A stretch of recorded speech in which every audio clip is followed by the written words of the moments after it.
Il existe trois sortes de boucles, la boucle for each, la boucle for et la boucle while. La boucle for each est très utile pour parcourir les tableaux et les objets. On va voir un petit exemple. On commence par construire un tableau contenant des fruits.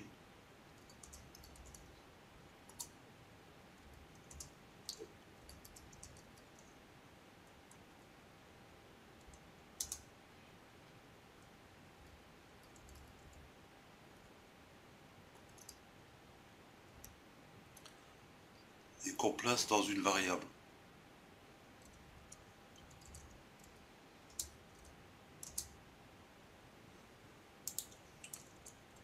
Ensuite, on écrit le mot-clé for each. Et on commence par placer dans la parenthèse le tableau. On écrit as et on termine par une variable aléatoire. Par exemple ici, fruit sans S. Et enfin, dans les accolades, il suffit de faire un écho sur la variable fruit.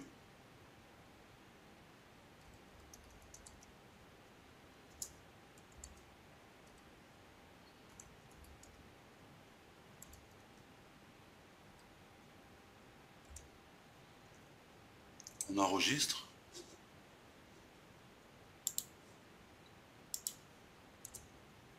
Et on a bien nos trois items.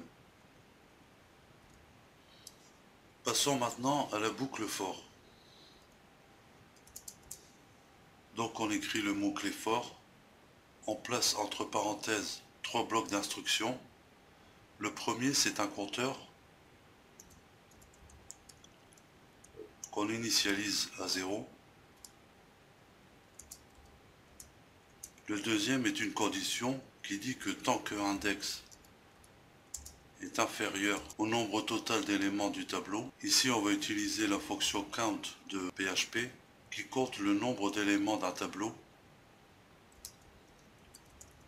Et le troisième, c'est l'incrémentation de index. Ici, pour l'affichage, c'est un peu différent.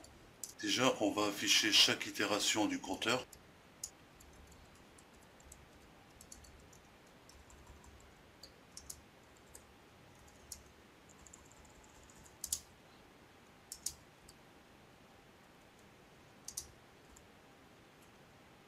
Et ensuite, on place le tableau.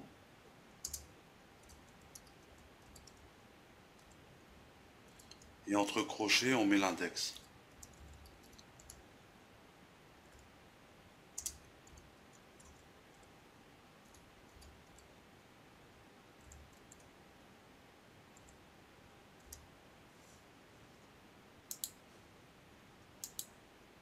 Donc ici, on a l'évolution du compteur qui est passé de 0 à 2 et les éléments du tableau. Pour la boucle while, on initialise le compteur en dehors de la structure de contrôle.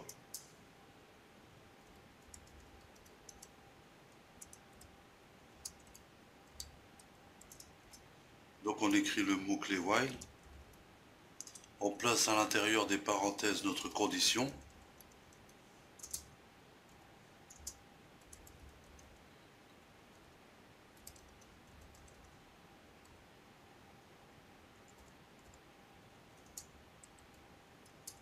Pour l'affichage, c'est identique à la boucle for. Donc on fait un copier. Et on place l'incrémentation juste avant l'accolade de fin.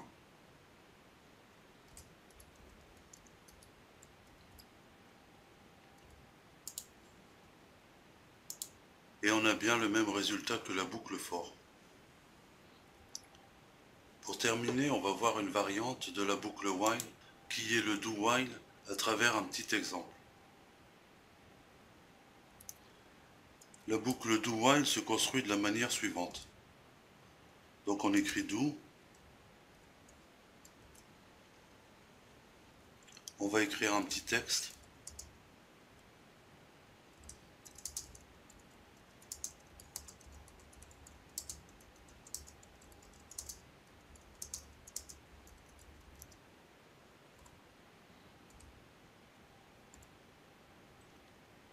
et on place ici le while. Et dans la parenthèse, je mets directement false comme condition. Et je termine par un point virgule.